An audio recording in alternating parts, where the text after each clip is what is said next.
जय रामचंद्र की जय। तो इस प्रकार से भक्तों, महाराज दशरथ जी की तीनों महारानियां सुमित्रा, कौशल्या और केकई अग्निदेव द्वारा दी गई चरु या खीर से गर्भवती होकर शोभाशील और तेज की खान होकर महलों में शोभायमान हो रही हैं। आपको बता दें, अगर कोई महिला गर्भवती हो गई है तो उसका यौवन और उसकी सौंदर्यता भी बढ़ जाती है। भक्तों, यही यहाँ पर वर्णन किया गया है। समय बीतने पर जब योग लग्न ग्रह वार और तिथि अनुकूल हो गई, जब समय बीतता गया और योग लग्न ग्रह वार और तिथि अनुकूल हो गए, जड़ और चेतन भी हर्ष से भर गए, क्योंकि राम का जन्म सुख का मूल है। और उसी समय ब्रह्मा आदि देवता आकाश में विनती करने लगे। तो चौपाई लिखी है, नौमी तिथि मधुमास पुनीता, शुक्ल पक्ष अभिजित हरि प्रीता।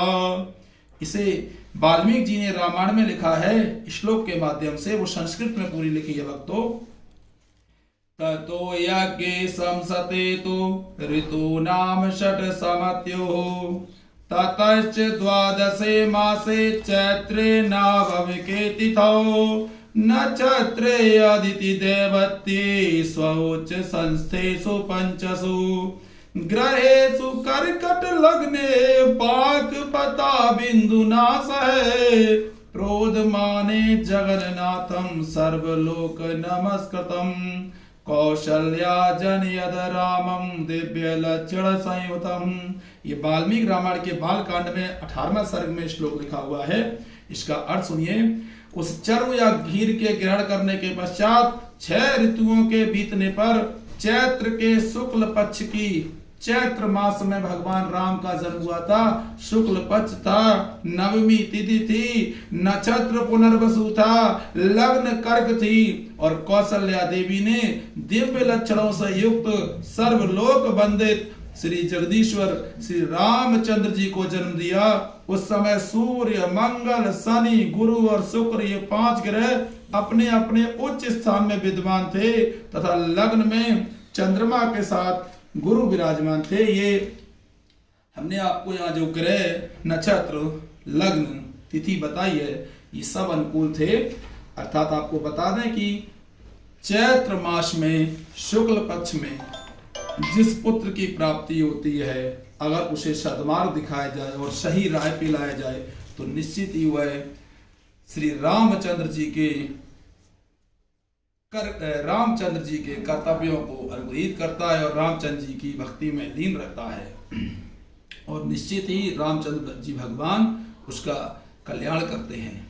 इसके बाद माता केकई ने भरत जी को जन्म दिया है, जिसे श्लोक में लिखा है, भरतो नाम केकयाम यज्ञे सत्य पराक्रमः, साक्षात् विष्णोश्च चतुर्भागः सर्वैः समदितो गुणैः।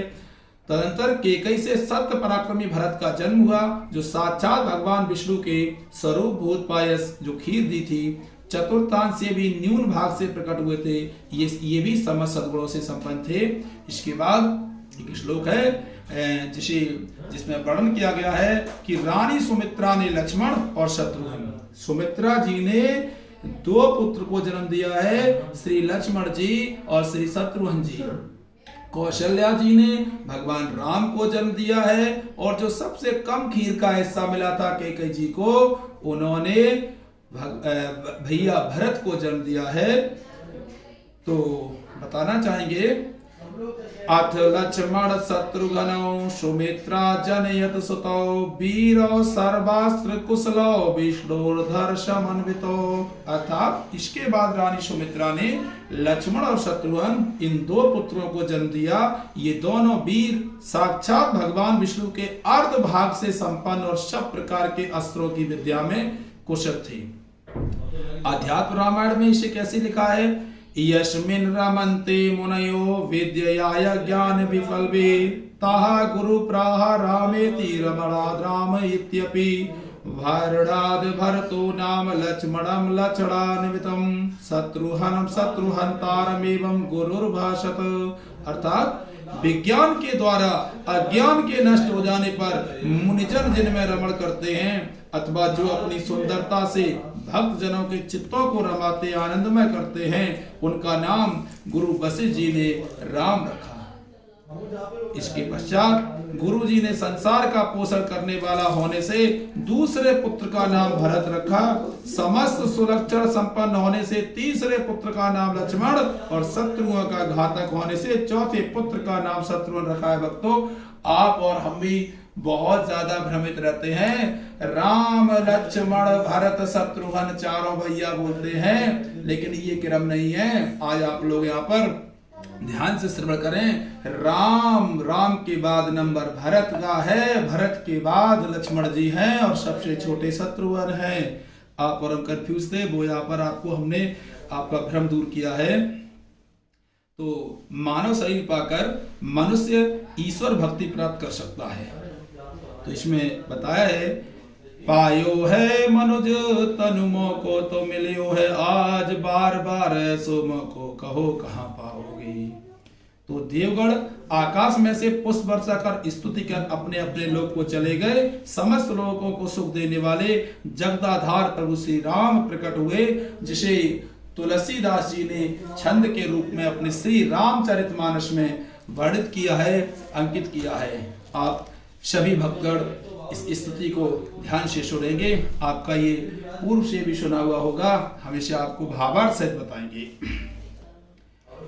वै प्रगट कृपाला दीन दयाला कौशल्या हितकारी, हर्षित में तारी मुनि मन हारी, अद्भुत रूप विचारी, लोचन अभिरामा तनुगन श्यामा, निज आयुध भुजचारी, भूषण बनमाला नयन विशाला, शोभा सिंधु करारी, कई दुई कर जोरी अस्तुत तोरी, कई विधि करो अनंता, माया गुण ज्ञानातीत अमाना, वेद पुराण भनंता, करुणा सुख सागर सब गुण आगर, जय गावै श्रुति संता, सो मम हित लागी जन अनुरागी, वयौ प्रगट श्रीकंता, ब्रह्मांड निकाया निर्मित माया, रोम रोम प्रतिवेद कहे, मम उर्षोवासी उपहासी, सुनत धीर मत थिर न रहे, उपजा जब ज्ञाना प्रभु मुस्काना, चरित बहुत विधि कीन चहे, कई कथा सुहाई मातु बुझाई, जय प्रकार सुत प्रेम लहे, माता पुनि बोली सोमत डोली, तजौ तात यह रूपा, की जैसे सुलीला अति प्रियशीला, यह सुख परम अनूपा, सुनि बचन सुजाना रोदन टाना, होई बालक सुर भूपा, यह चरित जगावई हरिपद पावई, ते न परहि भव भूपा, यह चरित जगावई हरिपद पावई, ते न परहि भव भूपा, विप्रदेनु सुर संत हित लीन मनुज अवतार, निज इच्छा निर्मित तनु, माया गुण गोपार, सियावर रामचंद्र जी की जय। अर्थात इस शब्द का अर्थ आप लोग श्रवण करेंगे भक्तों। दीनों पर दया करने वाले कौशल्या जी के हितकारी कृपालु प्रभु प्रकट हुए हैं। मुनियों के मन को हरने वाले उनके अद्भुत रूप का विचार करके माता भी हर्ष से भर गईं। नेत्रों को आनंद देने वाला मेघ के समान श्याम शरीर था। चारों भुजाओं में अपने खास आयुध धारण किए हुए थे। दिव्य आभूषण और बनमाला पहने थे। बड़े बड़े नेत्र थे। इस प्रकार शोभा के समुद्र तथा खर राक्षस को मारने वाले श्री भगवान प्रकट हुए थे। आपको बता दें भक्तों, भगवान का जन्म नहीं हुआ था, भगवान प्रकट हुए थे। और जिस तरह भगवान प्रकट हुए थे अपनी अनमोल छवि से प्रकट हुए थे, जो छवि आज अपने अयोध्या में श्री रामलला की दिखाई देती है, वही छवि प्रकट हुए थे। ये आयु धारण किए थे, मतलब इनका धनुष्मान इनके हाथ में था। ये दिव्य आभूषण और बनमाला भी पहने थे। बड़े बड़े नेत्र थे। इस तरह से तुलसी बाबा ने इनकी छवि का वर्णन किया है। आगे बताते हैं, कहे दुई कर जोरी दोनों हाथ जोड़कर माता कहने लगी, हे अनंत, मैं किस प्रकार तुम्हारी स्तुति करूं। वेद और पुराण तुमको माया, गुण और ज्ञान से परे और परिमाण रहित बतलाते हैं। श्रुतियां और संतजन दया और सुख का समुद्र, सब गुणों का धाम कहकर जिनका गान करते हैं, वही भक्तों पर प्रेम करने वाले लक्ष्मीपति भगवान मेरे कल्याण के लिए प्रकट हुए हैं। ऐसा दोनों हाथ जोड़कर माताएं कहने लगी थी प्रभु से। इसके बाद की लाइन पंक्तियां सुने, जिसमें ब्रह्मांड निकाया निर्मित माया, रोम रोम प्रतिवेद कहे। वेद कहते हैं कि तुम्हारे प्रत्येक रोम में माया के रचे हुए अनेकों ब्रह्मांडों के समूह भरे हैं। वे तुम मेरे गर्भ में रहे। इस हंसी की बात के सुनने पर धीर जो विवेकी पुरुषों की बुद्धि भी स्थिर नहीं रहती। जब माता को ज्ञान उत्पन्न हुआ तब प्रभु मुस्कुराए। वे बहुत प्रकार के चरित्र करना चाहते हैं, अतः उन्होंने पूर्व जन्म की सुंदर कथा कहकर माता को समझाया, जिससे उन्हें पुत्र का वात्सल्य प्रेम प्राप्त हो, भगवान के प्रति पुत्र भाव हो जाए। प्रभु अपनी राम जी अपनी इच्छा से ही माता कौशल्या के पुत्र बन के अवतरित हुए थे। माता पुनि बोली, सोमति डोली तजौ तात यह रूपा। माता की वह बुद्धि बदल गई, तब वह फिर बोली, हे तात, यह रूप छोड़कर बाल लीला करो, मेरे लिए यह सुख अनुपम होगा। माता की ऐसी भावना देखकर भगवान ने बालक रूप बनाकर रोना शुरू कर दिया है। जब माता ने उनसे निवेदन किया कि ये अपना भगवान का जो आप रूप रखे हैं, इसे छोड़कर आप बाल रूप में आओ, तो भगवान जी माता जी की भावना देखकर बालक रूप में आ गए और रोना शुरू कर दिया। तब तुलसीदास जी कहते हैं, इस चरित्र का गान करते हैं, वे फिर इस संसार कूप में नहीं गिरते। और दोहा है, विप्रधेनु सुर संत हित लीन मनुज अवतार, निज इच्छा निर्मित अनु माया गुण गोपाल। अर्थात रामचरितमानस के बालकांड में 192 नंबर का दुआ ये, उसमें बताया गया है, ब्राह्मण, गौ जिसे गाय बोलते हैं, देव, देवता और संतों के लिए भगवान ने मनुष्य का अवतार लिया है। अज्ञानमयी माया, उसके गुण 3 गुण बताए हैं, सतोगुण, रजोगुण, तमोगुण, और बाहरी भीतरी इंद्रियों से परे हैं। उनका दिव्य शरीर अपनी इच्छा से बना है, किसी कर्म बंधन से परवश होकर त्रिगुणात्मक भौतिक पदार्थों के द्वारा नहीं बना है। और ऐसा श्लोक में भी कहा गया है उपनिषद में, नायमात्मा प्रवचनेन लभ्यो न मेद्या न बहुना श्रुतेन, यमे वैस बढ़ते तेन लभ्यस्ते से आत्मा विवर्ते तनुष्वाम। यह आत्मा न प्रवचन से प्राप्त होता है, न बुद्धि से और न बहुत सुनने से। यह स्वयं जिस पर कृपा करता है उसी के सामने अपने आनंदात्मक स्वरूप का प्रकाश करता है। और इसे छांदोग्य में कहा गया है कि परमात्मा सर्वकर्मा सर्वकामः सर्वगंधा सर्वशास्त्र सर्वमिदभत्यात्, अर्थात वह सब कर्म करने वाला है, सब कामना वाला है, सब गंध वाला है, सब रस वाला है, वह सब में व्याप्त है।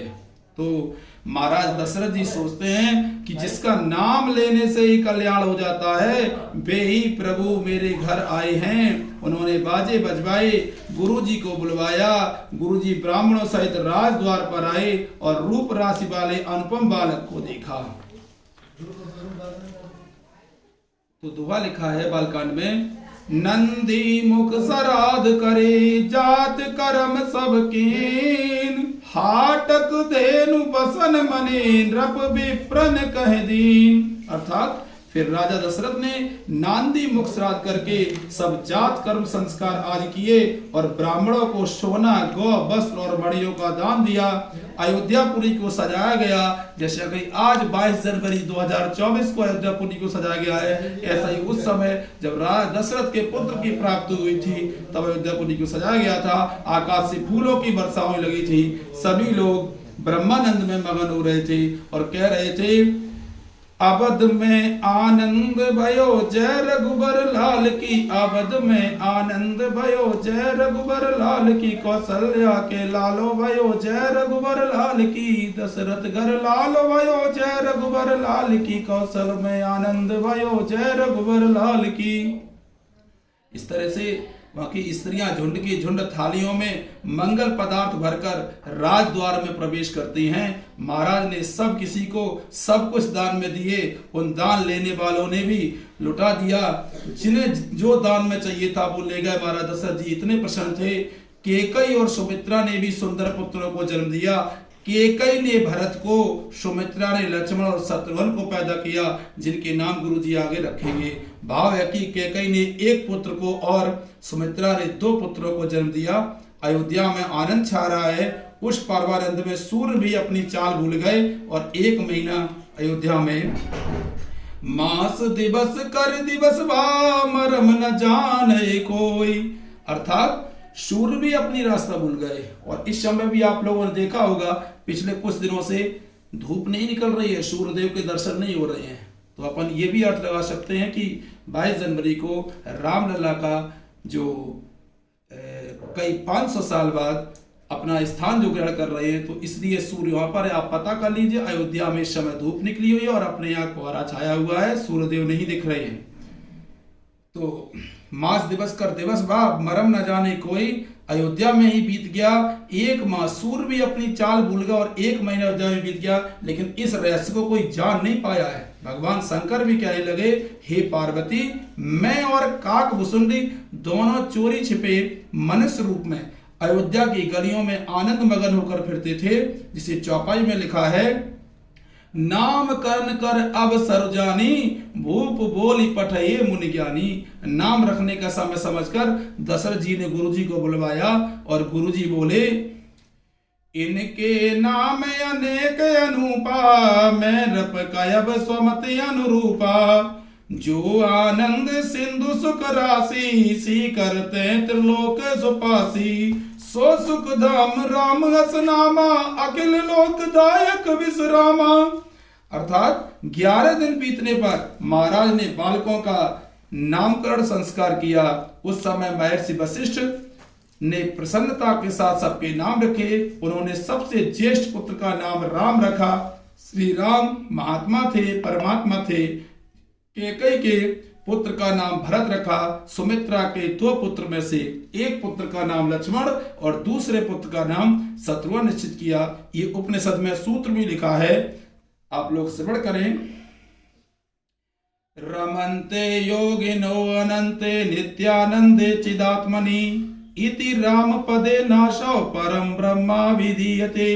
अर्थात जिस नित्यानंद स्वरूप अनंत चिन्मात्र परमात्मा में योगी लोग रमण करते हैं, वह परब्रह्म सत्ता श्री राम है। राम रामेति रामेति रामेति च पुनर्जपन। राम रामेति रामेति रामेति च पुनर्जपन। स चांडालो अपि पूतात्मा जायते नात्र संशयः।